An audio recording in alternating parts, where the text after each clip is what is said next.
CRV. So yung engine ito 2.0.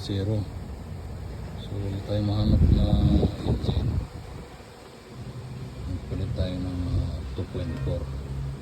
So yung 2.4 hindi ka para yung head, tapos yung wiring maiksi. So need nyo siyang dugtungan yung TPS, tapos yung up sensor, tapos itong